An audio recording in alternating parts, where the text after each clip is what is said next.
We're joined today by musician Rebecca Pidgeon. We're talking about her latest album, Unillusion. Rebecca, how you doing today?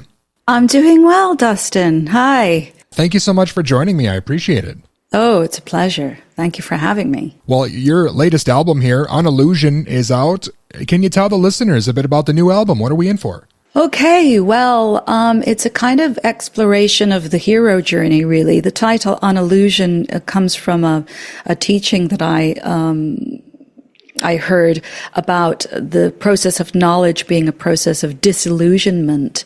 So you're going along in your life believing one thing, and you learn something, and then you look back and realize that what you had was something called a false knowledge. It wasn't quite true. And now you are disillusioned. And so I was thinking, well, so therefore maybe can truth be called, or essential truth be called, a place of no illusion or unillusion. And I was looking at stories in the Ramayana, and I've always been interested in like wisdom tales because I find them fascinating and odd. You know, they're so weird, they need to be decoded, but yet at the same time, they seem to be talking about the chaos of the inner human life and like mythology.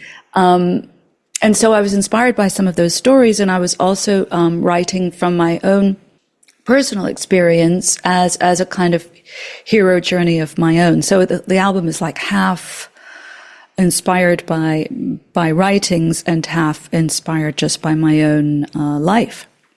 And the album is in a way nodding to some earlier albums of mine made with Chesky Records, which is an audiophile label.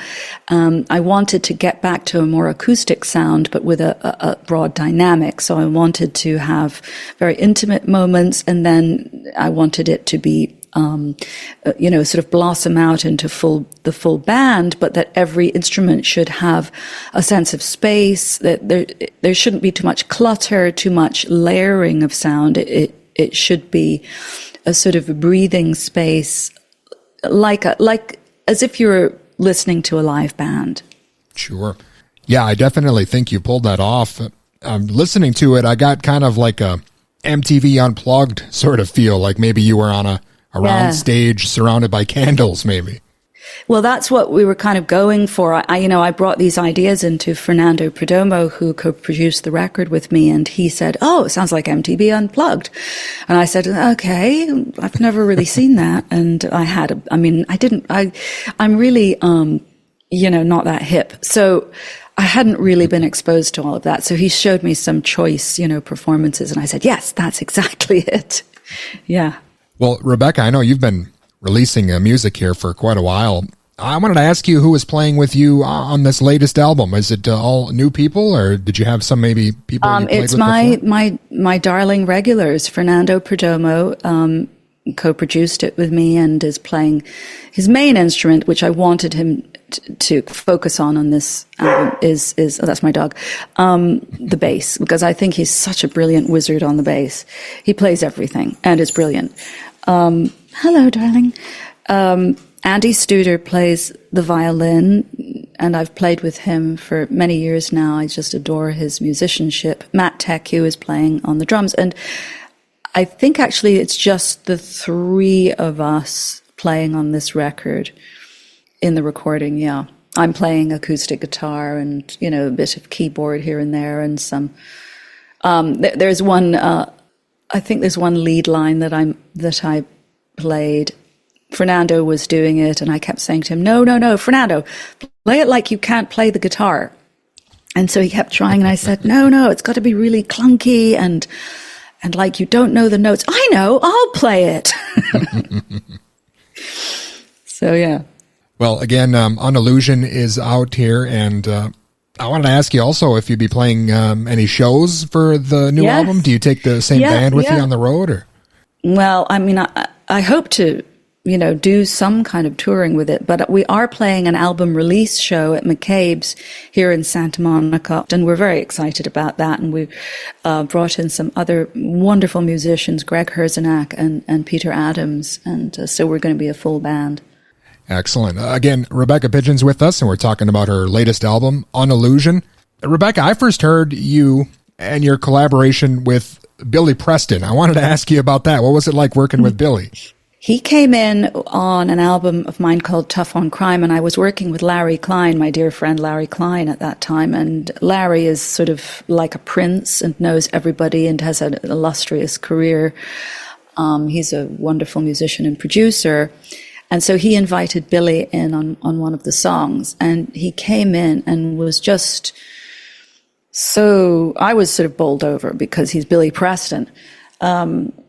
And he just was so wonderful, such a spirit, such a wonderful man, and such a wonderful player. Watching him playing on my track was just unbelievable. I had to pinch myself. He sort of becomes one with the instrument, and he's such a passionate player. And then he complimented the song. He said, "Hey, that's a really nice, good song. I really like it." And we sat and chatted, and just it was a great experience. Well, I read that you grew up in Scotland. I wanted to ask you how that was for you as far as influencing your sound. I think of, I guess, Bell and Sebastian or maybe the Bay City Rollers when I think of Scotland, but I know there's a rich history of folk music there as well. Yeah. No, I wasn't really influenced by the Bay City Rollers, I must say. But I was certainly influenced by Scottish folk music. I was very influenced by British pop and British punk. I liked sort of edgy bands. I loved Susie and the Banshees and, the Sex Pistols. But I also loved, traditional Scottish folk music. I loved Kate Bush. I loved ABBA. It was a very eclectic world. And we growing up in Scotland were, of course, we were us kids were listening to Radio 1 and they were playing all the American hits too, so we were exposed to everything. And I know outside of the music career, you eventually wound up with an acting career as well. I know it's not often people are able to be successful at both. Was that something you always wanted to do, maybe straddle both of those worlds, or? I always wanted to be an actress, yes, and some kind of a performer. And I was acting in school plays and the Edinburgh Youth Theatre. There was a little youth theatre that I was involved in, and I always loved it as a kid. And I always loved music too. As a kid, I played the violin and I played the piano. But I didn't really know that I would have a musical career, actually. One of my friends, Roger Fife, and I, when we were teenagers, would sort of play at parties. He played the guitar and we'd play songs, I'd sing. And he asked me if I wanted to get together with him to write some songs, and that he would send them off to independent companies to see, if anyone was interested in working with us. I said, sure. Then I went off to drama college, and he, meanwhile, kind of got us a recording gig with an independent label called Red Flame Records, run by Dave Kitson in London. And so we started a band, and I, purchased a guitar and started learning that a little bit in a very haphazard kind of way.